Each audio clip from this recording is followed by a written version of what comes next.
y se humilló ante Dios, obedeció ante Dios.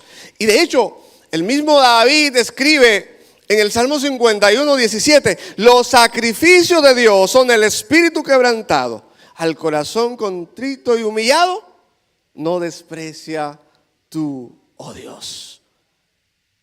Y David tenía conocimiento de causa de esto.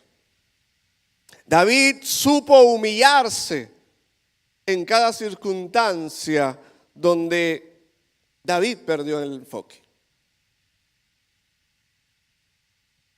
Y la base bíblica que nos ocupa en esta mañana narra uno de los desenfoques de David.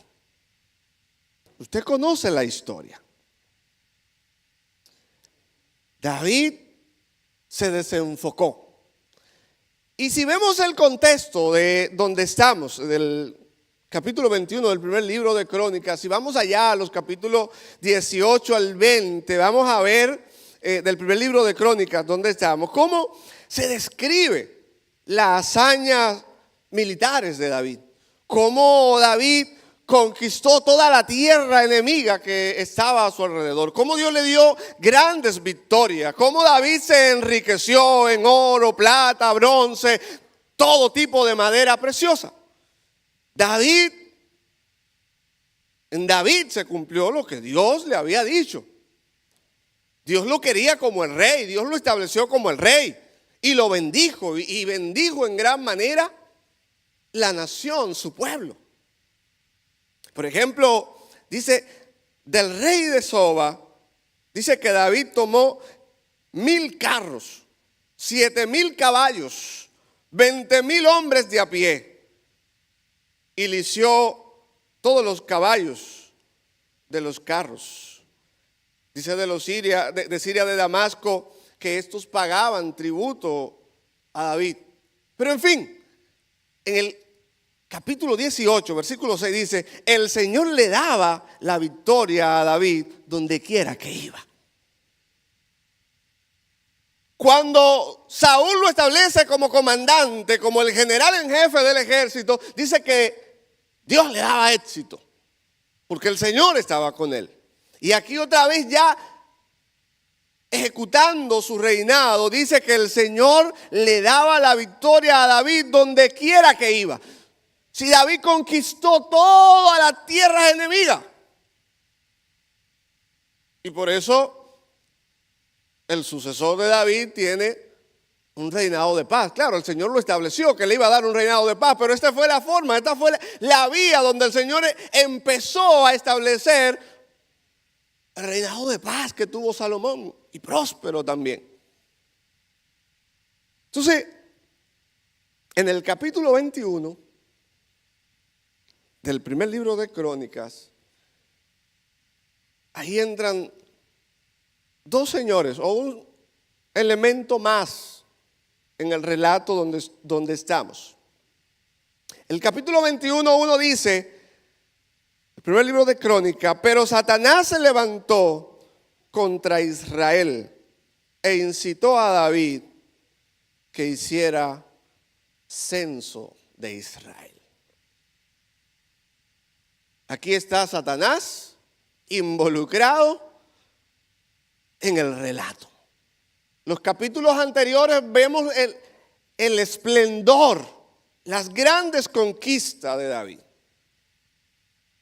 Y me imagino que David se sentía orgulloso de todo lo que estaba logrando. Y Satanás, que siempre es sabio, Satanás es sabio, señores, no se pierdan con eso. Satanás es astuto y él incita, provoca, pone en David el deseo de hacer un censo. Y David hizo su censo. Pero aquí está el ingrediente de Satanás, hermanos. Y Satanás desde el principio, desde el Edén, la tarea de Satanás, o una de las tareas de Satanás, es tentar al hombre. Y en este escenario, David es el objetivo de Satanás. Y le presenta una idea, le pone la idea en la cabeza de que haga un censo. Ahora bien, ¿era pecado el censo? ¿El censo? No, no era pecado. Ahora bien, ¿cuál sería la actitud que motivó a David a realizar ese censo? ¿Cuáles fueron las motivaciones que David tuvo para tomar esa decisión? ¿Sabe qué? Leí algo que dice que a veces puede ser difícil identificar la diferencia entre el sentirse confiado por depender del poder de Dios y sentirse lleno de orgullo por ser usado para lograr grandes propósitos en Dios.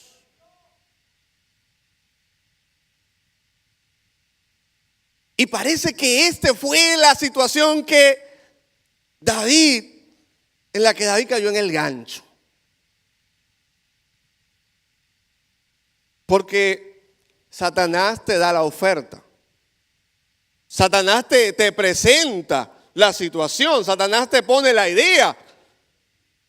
Pero le corresponde a usted, me corresponde a mí la decisión.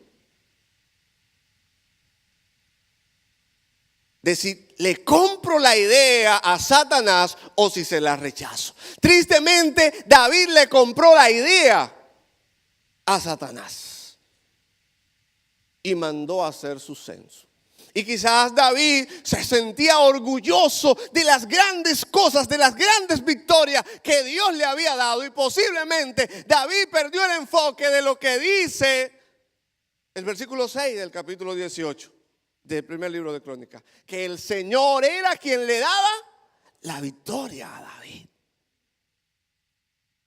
Parece que David estaba y se sentía confiado. ¡Wow! ¡Qué gran ejército tengo! Y Joab entra en acción y le dice que el Señor siga añadiendo, que el Señor siga bendiciendo. Oh rey, ¿para qué hay que hacer esto? Usted no ve que esa gente, usted no se ha levantado bien, usted no ha dicho, usted no ha ordenado bien, y ya esa gente está ahí preparado para lo que sea. ¿Cuál es la razón? ¿Cuál es la necesidad? Pero parece que el desenfoque pudo más que la sabiduría de David. Satanás siempre va a hacer su tarea, les repito. Siempre la va a hacer. La tarea de Satanás es ponernos la oferta. Pero somos nosotros los responsables si escogemos la oferta. Yo no sé cuál es la oferta que Satanás le puede estar poniendo a usted. Pudiéramos hacer una lista extensa. Cada uno de los que está aquí podemos conocer y sabemos. Y el libro de Santiago, capítulo 1, versículo 13 al 15, dice: cuando alguno es tentado, no diga que es tentado de parte de Dios, porque Dios no puede ser tentado por el mal, ni Él tienta a nadie, estamos claros, ¿verdad que sí? Sino que cada uno es tentado cuando de su propia concupiscencia es atraído y seducido. El pecado es agradable, ¿usted sabía? Usted lo sabe. Y Satanás no le va a poner lo que a usted no le gusta. Satanás no nos va a traer lo que tal vez sea, como dice la Biblia, lo que desea el hombre. Si no le gusta, yo no voy a perder mi tiempo con este. ¿Es el dinero que le gusta? Bueno, pues vamos a ponerle oferta de dinero. ¿Es el poder que le gusta? Pues vamos a ponerlo en eminencia para que se explote.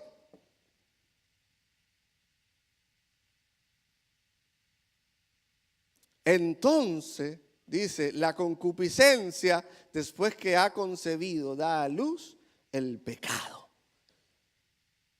Y siendo el pecado consumado, da a luz la muerte.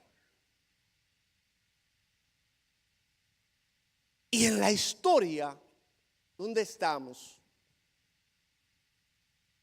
vemos la lamentable decisión que tomó David y hizo su censo. Censo que Dios no le había dicho que hiciera. Dios no le dijo a David que hiciera un censo, pero David quería hacer un censo y hizo un censo. No se llevó de consejo, él dijo, por ahí es que voy. Como decíamos en días pasados, David fue terco, como muchas veces fue el pueblo de Israel. Entonces, hermanos, es nuestra decisión, es nuestra responsabilidad vivir una vida que agrade a Dios, vivir en santidad y vivir de espalda al pecado y de frente a Cristo. A Dios no le gustó, a Dios le desagradó lo que David hizo. Y el versículo 7 del capítulo 21 dice, asimismo esto desagradó a Dios e hirió a Israel. A Dios le disgustó mucho, dice otra versión, y castigó a Israel. Y el pecado tiene graves consecuencias, hermanos.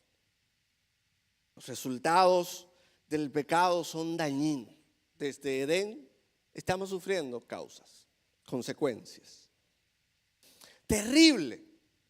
Y afecta no solamente al que lo comete, usted lo sabe, también afecta a quien te rodea, impacta a quien está cerca. Y es claro el libro de Santiago, dice que el resultado cuando cedemos a la oferta, dice que da a luz la muerte.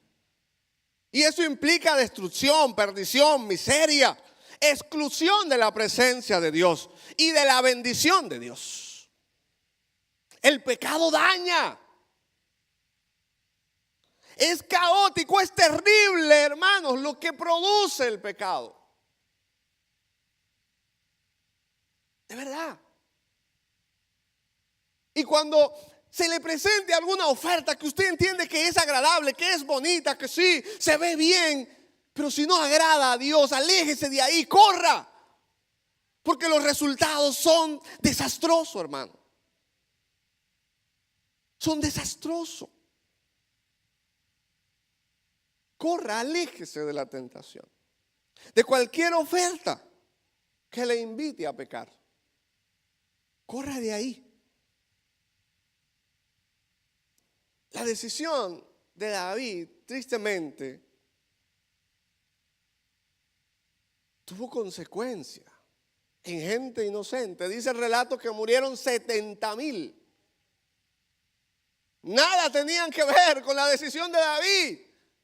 Pero eso es para que estemos claros que cuando decidimos desobedecer a Dios, cuando decidimos hacer lo que es pecado, eso tiene consecuencias muy graves, hermanos. Consecuencias en nosotros y consecuencias en quienes nos rodean. Y Dios le presenta 3 opciones a David.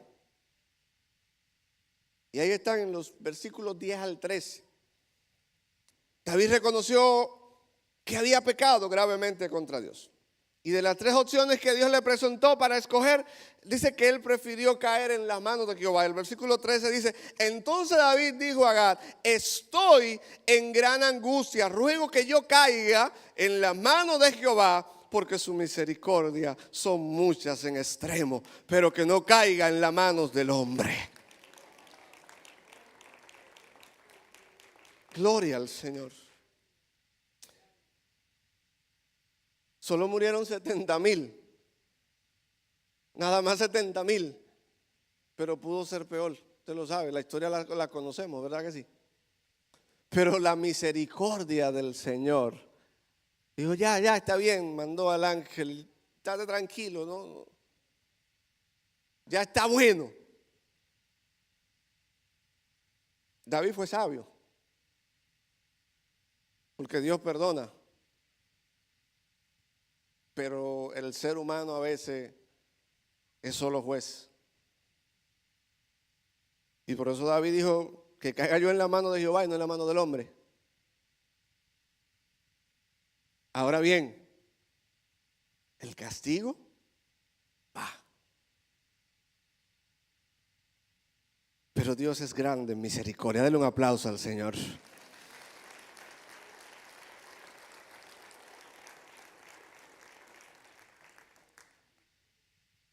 Dios es grande en misericordia, hermanos. Pero los resultados del pecado están ahí. Las consecuencias quedan. Dios restaura. Y qué bueno que Dios restaura. Y aquí estamos un grupo de personas que Dios ha restaurado, que Dios ha tenido misericordia. Por eso también la Biblia nos enseña que debemos ser misericordiosos. Cuando alguien falle, no lo sepulte, ayúdelo a levantarse. Porque puede ser usted mañana. ¿Quién diría que David iba a fallar?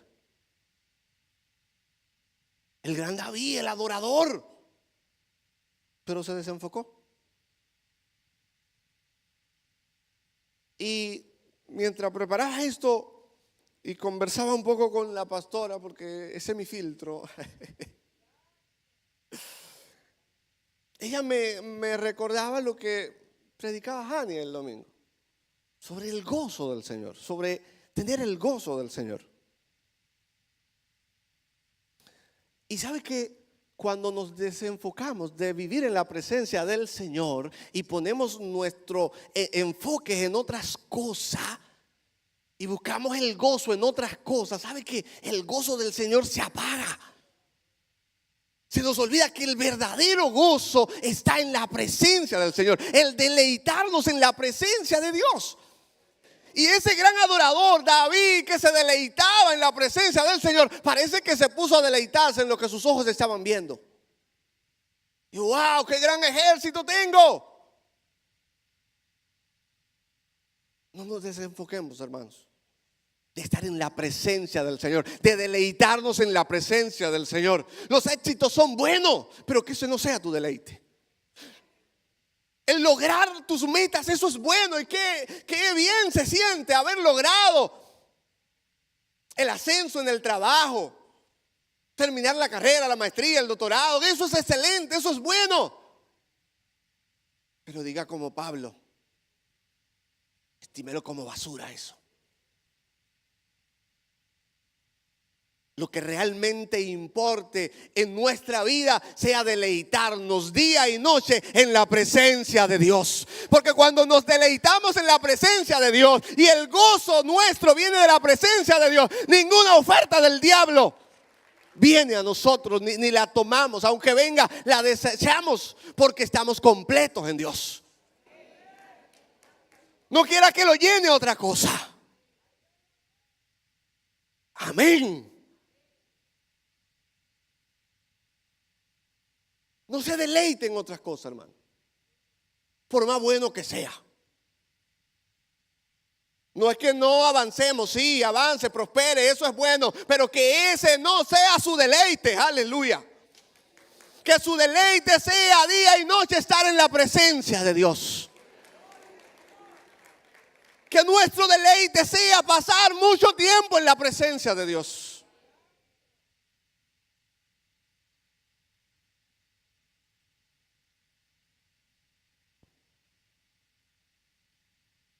Se hará difícil comprar la oferta de Satanás cuando estamos completos en Dios. Examinémonos, hermanos. Si no está tan cómodo donde está y eso como que le anima, déjame ver si entro en esto, aquello. Cuidado con eso. Que a veces los afanes nos roban todo. Y se nos olvida lo más importante: deleitarnos en la presencia del Señor. Dijo David a Dios: no soy yo el que hizo contar al pueblo. Yo mismo soy el que pequé. Ciertamente he hecho mal. Pero estas ovejas, ¿qué han hecho? Jehová Dios mío, sea ahora tu mano contra mí. Y es importante la acción de David.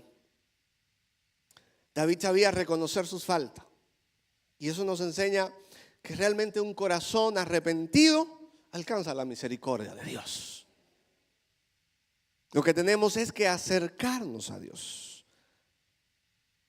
Hechos 3:19 dice: así que arrepentidos y convertidos para que sean borrados, ¿qué? Vuestros pecados, para que vengan entonces de la presencia del Señor tiempos de refrigerios. David sabía arrepentirse. Pero es mejor, hermanos, vivir en la presencia del Señor, disfrutando del Señor y no pasar la línea roja. El arrepentimiento es un cambio de idea a manera general. El arrepentimiento produce tristeza piadosa por la incredulidad, por el pecado. Y eso, cuando hay un verdadero arrepentimiento, nos lleva a cambiar de dirección, a dejar el rumbo de pecado y enfocarnos y caminar a Dios y a su palabra.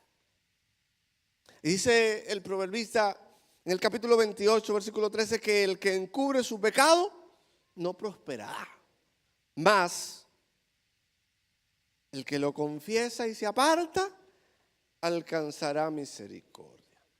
Y eso fue lo que hizo David. Entonces David dijo: he pecado gravemente. David reconoció su falta. Y eso es parte de un verdadero arrepentimiento. Reconocer la falta. Fallé, pequé.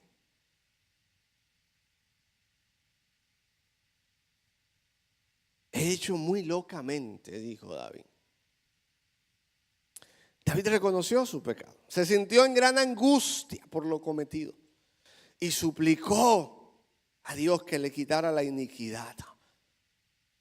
Muestra que David estaba arrepentido verdaderamente. También estuvo dispuesto a asumir los términos de Dios y rendirse en sumisión a Él. Porque el Señor le estableció orden específica a David. Dice, luego que Dios decidió detener el castigo, le dio la instrucción clara a David para que construyera un altar en el campo de Ornán, en la era de Ornán el Jebuseo. Pero David mostró una actitud de arrepentimiento, que había hecho mal. David reconoció. Y el Señor le instruye que construya un altar. Y el altar era el lugar del sacrificio.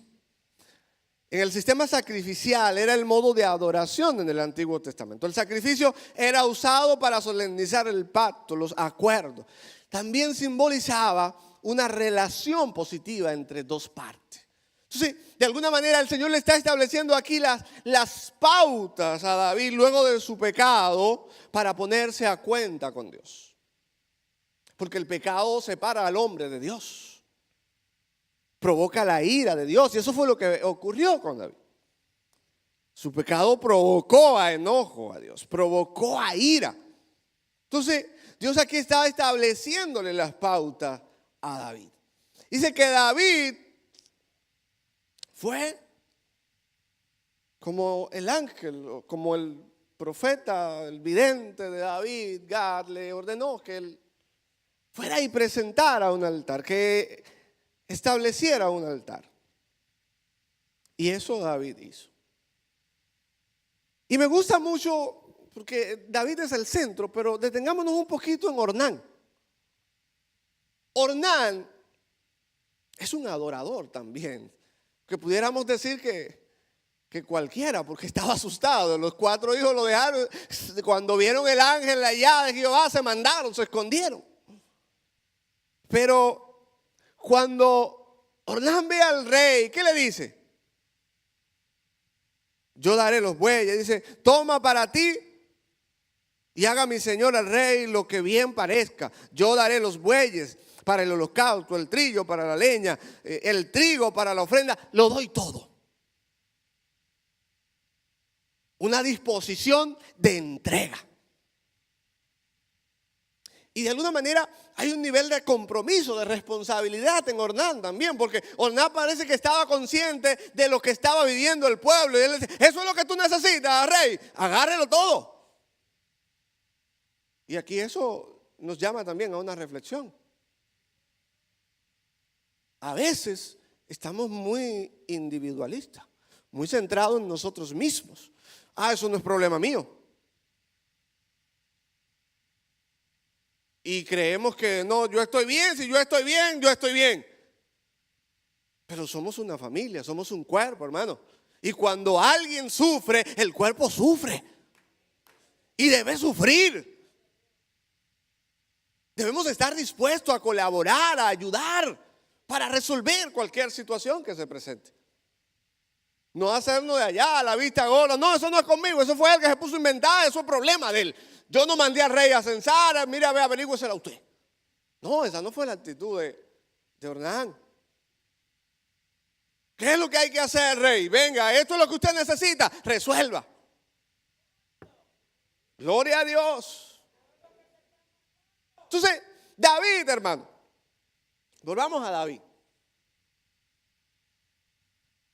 Presentó holocausto y ofrenda de paz en el altar que el Señor le había ordenado que estableciera. Y el holocausto era una ofrenda quemada, así también se llama.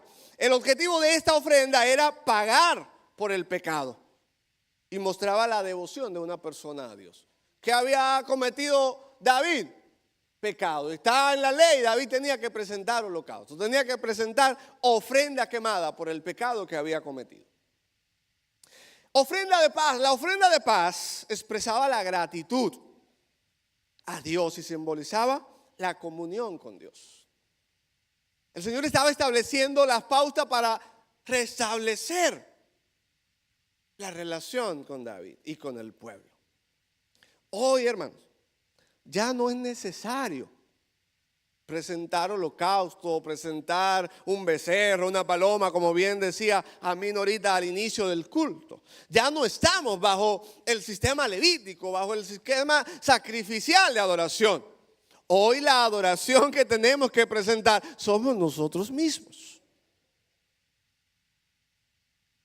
Porque ya Jesucristo murió en la cruz y Él presentó el sacrificio perfecto. Y gracias a ese sacrificio perfecto, usted y yo tenemos acceso al Padre. Tenemos comunión con el Padre. Pero David tuvo que presentar un holocausto, tuvo que presentar ofrenda de paz. Y de ahí podemos analizar algunas cosas y extraer algunos principios que pueden servirnos para nuestra adoración hoy. Lo que el pecado daña, Cristo lo restaura.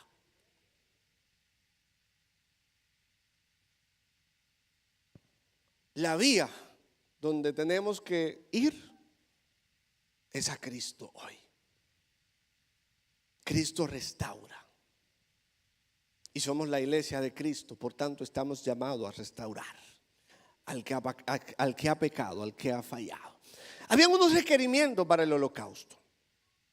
El animal tenía que ser perfecto.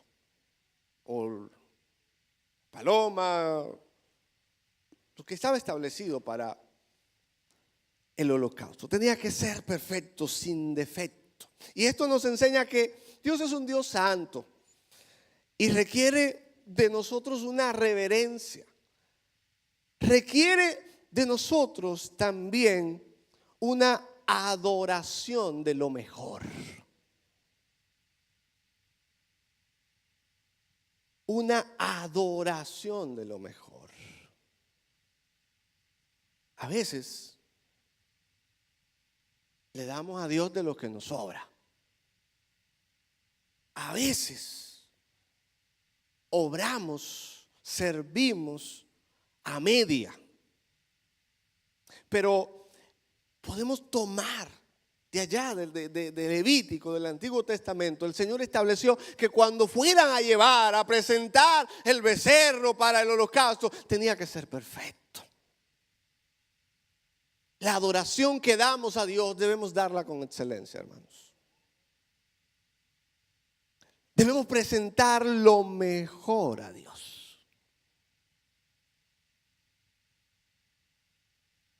Y además, el que Dios especificara los detalles de la adoración, de la ofrenda, también eso nos indica obediencia.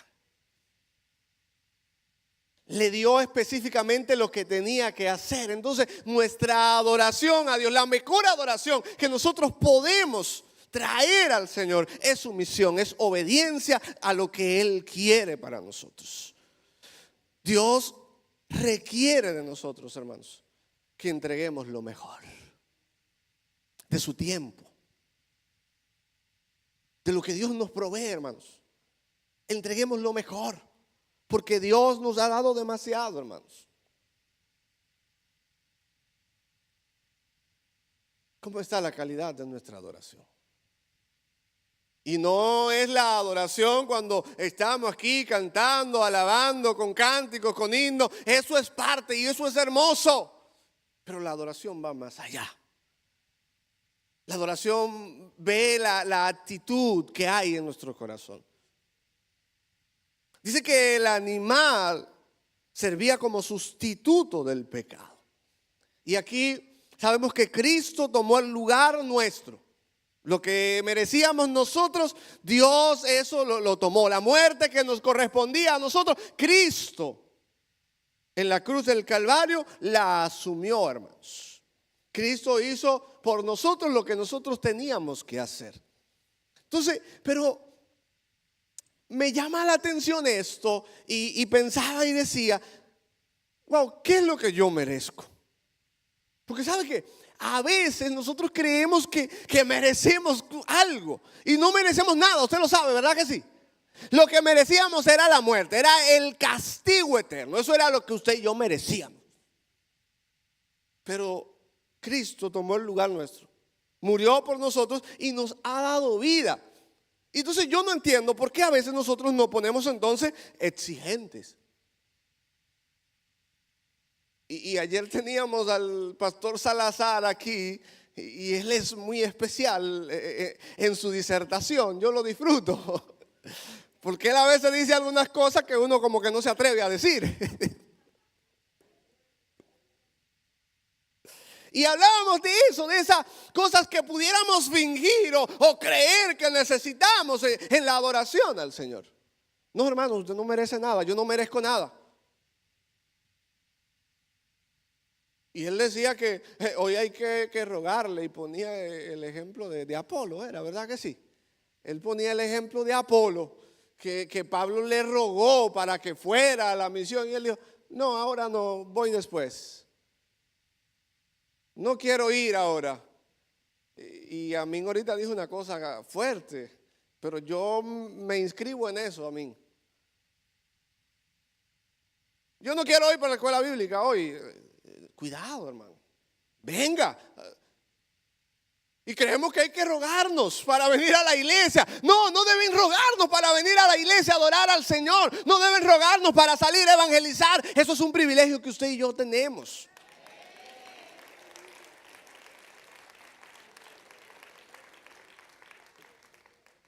Recuerde, cuando usted se quiera poner muy exigente, que usted lo que merecía era estar muerto.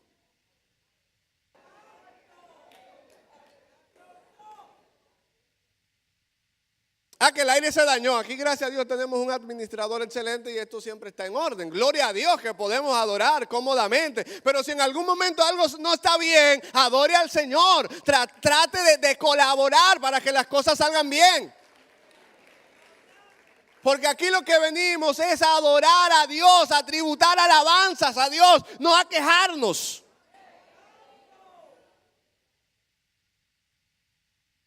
Y perdónenme. Perdónenme. Pero a veces estamos demasiado cómodos. Yo no soy muy viejo. 37 años fue que cumplimos. A mí se nos olvida la cuenta porque vamos ahí, la pastora y yo. Pero hermanos, a mí los domingos usted era de ese tiempo donde la escuela bíblica era de 9:30 a 11, luego el Campo Blanco a las 3, luego la evangelización a las 5 de camino al culto y el culto a las 6:30 o a las 7. Yo aprendí eso, hermanos. Y cuando hablan de la escuela bíblica, a mí se me pasa por mi mente como una fotografía allá en los corazones del Ceibo, en la iglesia Asambleas de Dios que está allá en ese campito, allá lejos, sí, de ahí soy, de ahí me crié. Pero de ahí el Señor me trajo aquí por su misericordia. Pero ahí aprendí muchas historias bíblicas en un patio, en un banco de madera, todos los domingos. Y después en la tarde iba a un Campo Blanco que estaba cerca de mi casa también y seguía aprendiendo de la palabra del Señor. Y hoy el culto es muy largo. Mejor voy y llego a las 9:45, a las 10, tomo un poquito de la escuela bíblica y entonces me quedo de una vez en el culto.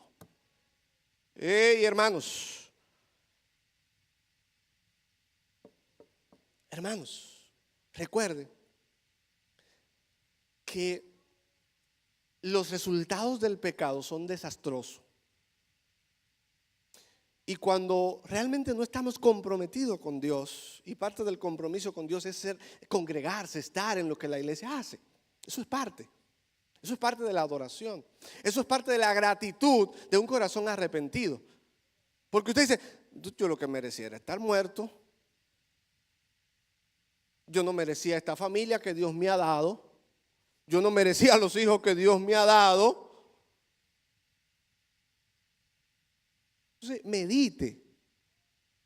Dije, tengo demasiado. Lo mínimo que yo puedo hacer es estar ahí en cada actividad que se haga en la iglesia. Aquí, pastora, perdón, de verdad, yo creo que como que me estoy yendo un poco lejos. Pero señor, aquí el primer sábado de cada mes hay un retiro hermoso. El primer sábado, ¿cuándo es? ¿Y por qué esto no está lleno el primer sábado de cada mes, hermanos? ¿En qué estamos pensando? ¿En qué estamos involucrados? ¿A qué es que le estamos dando prioridad, hermanos? Recuerden que aquí todo esto se queda. Lo que va para el cielo es su alma. Y si no nos edificamos, si no consumimos de Dios, tristemente podemos tener resultados que después nos... Sí. Hermanos, de verdad, meditemos. Y sabe, este tipo de mensaje a veces yo no creía como que se iba a ir por ahí, de verdad que no, perdón. Pero el arrepentimiento produce vida, el arrepentimiento verdadero. Eso es lo que nos lleva a la vida eterna, hermanos. Estar cerca de Dios, vivir en la presencia de Dios. Asumamos compromiso, hermanos. Porque de verdad no tenemos nada, no merecemos nada. Lo que tenemos es la gracia y la misericordia del Señor. Y si usted realmente se siente agradecido por lo que Dios le ha dado, por lo que Dios le ha hecho a usted, a su familia, medite en lo que Dios le ha dado, hermanos. Con lucha, con dificultad, claro que sí, hay pruebas, hay situaciones. La vida es dinámica, digo yo. Pero si estamos cerca de Dios, es más fácil enfrentar los problemas. Si estamos alejados de Dios, Satanás fácilmente nos engaña. Y podemos ceder a cualquier oferta. Entonces, debemos, hermanos, acercarnos a Dios. No le ponga usted las condiciones a Dios. Dios es el que establece sus condiciones. A David, Dios le estableció las condiciones que tenía que hacer. Vaya, haga un altar. En ese altar presente holocausto. En el campo tal. Es ahí que lo quiero. Este es el lugar que Dios te ha dado para congregarte. Ven, congrégate, disfruta aquí lo que Dios te ha dado, porque aquí hay bendición, aquí hay milagro, aquí hay poder de Dios, aleluya. Y tu problema aquí puede resolverse en el nombre de Jesús. Otro elemento del holocausto era que el sacrificio, la sangre del animal, el sacerdote la rociaba sobre el altar. Y esto hablaba del precio de la redención. Eso fue lo que Cristo hizo por nosotros. El Cordero perfecto derramó toda su sangre por usted y por mí. Y por eso David dijo: no tomaré para Jehová lo que es tuyo, ni sacrificaré holocausto que no me cueste nada. David estaba consciente del compromiso, de la responsabilidad que tenía que asumir. La adoración implica muchas veces sacrificio. No a la manera del Antiguo Testamento, pero el mismo Jesús dijo: si alguno quiere venir en pos de mí, ¿qué dice? Niéguese a sí mismo, tome su cruz y sígame. Niéguese a qué? Tome su cruz. Hay una ilustración que usted seguro la ha escuchado, de los que iban con su cruz a cuesta y uno entendía que pesaba mucho y fue cortándole pedazos. Y cuando llegaron al precipicio, la cruz no daba para pasar. No le corte a tu cruz. Tómala entera y tráela a los pies de Cristo. Gloria al Señor. Dios tuvo misericordia con David. Y David hizo compromiso con Dios. Dijo: yo voy a pagar el justo precio, lo que vale. Hermanos, y al final, ¿sabe qué? Usted y yo no tenemos con qué pagar lo que Dios nos ha dado. Es un poquito, hermano, que usted puede dar. Nunca podremos igualar lo que Dios ha hecho por nosotros, hermano. Dios ha dado demasiado. Entregó su Hijo. Pero a veces estamos muy concentrados en nuestra vida, en salvar nuestra vida, en progresar nuestra vida. Dice Mateo 16:25, porque todo el que quiere salvar su vida la perderá, y todo el que pierde su vida por causa de mí la hallará. ¿Por qué? ¿Qué aprovechará al hombre si ganare todo el mundo y perdiere su alma, hermanos? Meditemos en eso. Cuando vivimos para servir a Dios, cuando vivimos para servir a Cristo, ahí realmente vamos a descubrir el verdadero propósito de nuestra vida. Avance, crezca, haga muchas cosas, haga sus proyectos, gloria a Dios, pero no se desenfoque de servir a Cristo con entrega, con compromiso. Que no sea lo que le sobre, sino que sea lo mejor que usted dé para el Señor. Servicio genuino a Dios. El precio que costó nuestra salvación no hay forma de pagarlo. El animal era quemado en el altar, excepto la sangre y la piel.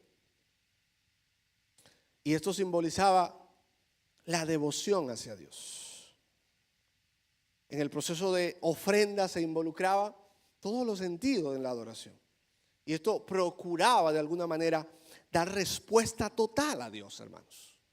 Cuando nosotros adoramos a Dios, debemos procurar responder a Dios, que Él se sienta honrado con nuestra adoración, con nuestra alabanza. Nuestra adoración a Dios debe ser completa. La adoración debe ser una actitud voluntaria. Habían unos sacrificios que eran obligatorios en el Antiguo Testamento, pero habían otros que eran voluntarios. Hoy la adoración es voluntaria, hermano. Lo que hacemos por obligación no es adoración. La adoración debemos hacerlo por una convicción. por una certeza de que Dios me ha salvado, de que Dios me ha bendecido, y yo lo menos que puedo hacer es adorarle, vivir para Él, que mi vida entera sea servicio a Él, que mi vida entera sea devoción a Él, por completo mi familia, enseñarle a adorar al Señor. Que esté en nosotros esa convicción. Que lo que hoy se nos ha dicho, que lo que Dios nos ha hablado hoy, nosotros lo asumamos como una convicción. Y ustedes reflexionen y digan, es verdad, Dios me ha dado demasiado. Lo menos que yo puedo hacer es servirle con toda entereza, con toda entrega. Que yo no escatime esfuerzo para adorar a Dios. Gloria al Señor, hermanos.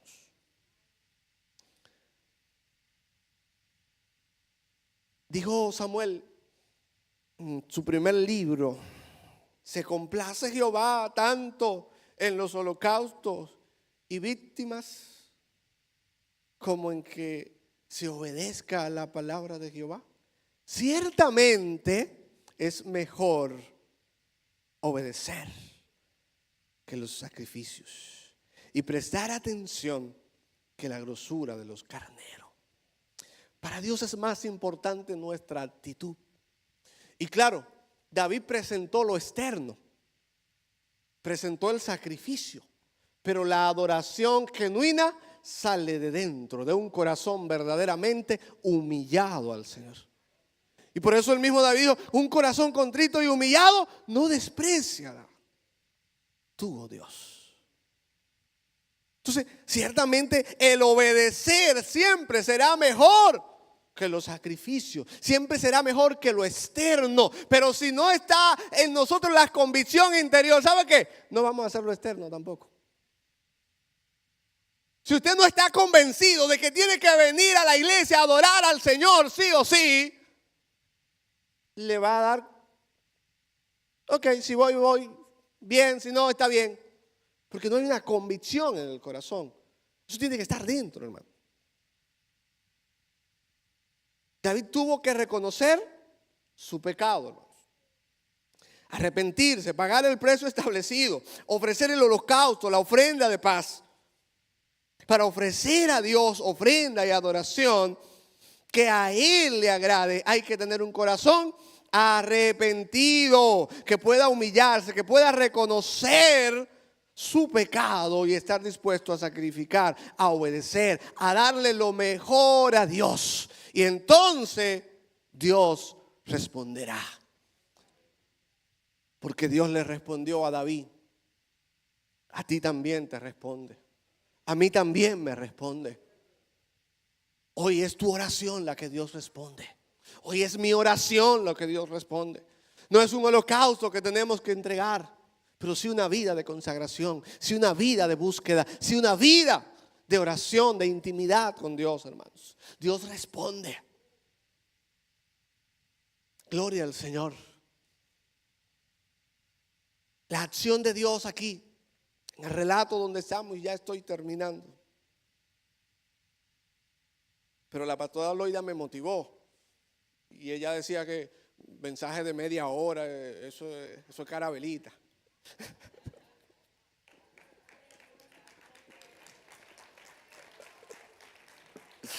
Aleluya, denle un aplauso fuerte a Cristo, hermanos. Aleluya.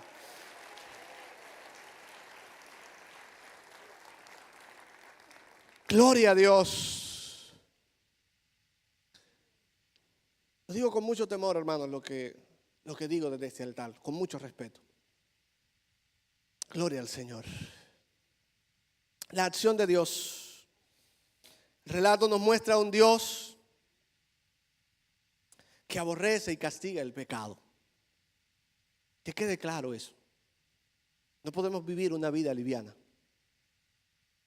Dios aborrece el pecado. Aunque ama al pecador, pero aborrece el pecado, lo aborrece y lo castiga, hermano. Pero Dios es un Dios grande en misericordia, perdonador, que desea que estemos a cuenta con Él. Y me gusta lo que dice Isaías, capítulo 1, 16 al 20, dice: lavaos y limpiaos, quitad la iniquidad de vuestras obras de delante de mis ojos. Dejad de hacer lo malo, arrepentirse de corazón. Aprended a hacer el bien, buscad el juicio, rectitud al agraviado, haced justicia al huérfano, amparad a la viuda. Dice: venid luego, dice Jehová, y estemos a cuenta. Si vuestros pecados fueren como la grana, como la nieve serán emblanquecidos. Si fueren rojos como el carmesí, vendrán a ser como la blanca lana. Si quisiereis y oyereis, comeréis del bien de la tierra. Si no quisiereis y fuereis rebelde, seréis consumidos a espada, porque la boca de Jehová ha hablado. Satanás te pone la oferta. Dios establece sus normas. Ahora bien, ¿qué vamos a escoger? Escojamos las normas de nuestro Padre Celestial para que nos vaya bien. Si estás en angustia, si estás en alguna situación, recuerda que Dios es perdonador, que Él quiere que estemos a cuenta, que nos humillemos, que nos arrepintamos. Porque la idea no es juzgar a nadie, la idea es que vayamos en humillación y nos presentemos a Dios y vivamos una vida de devoción a Dios. También vemos a un Dios que desea que edifiquemos altar, que presentemos nuestra adoración a Él. Vemos a un Dios aquí que recibe la adoración de un corazón verdaderamente arrepentido.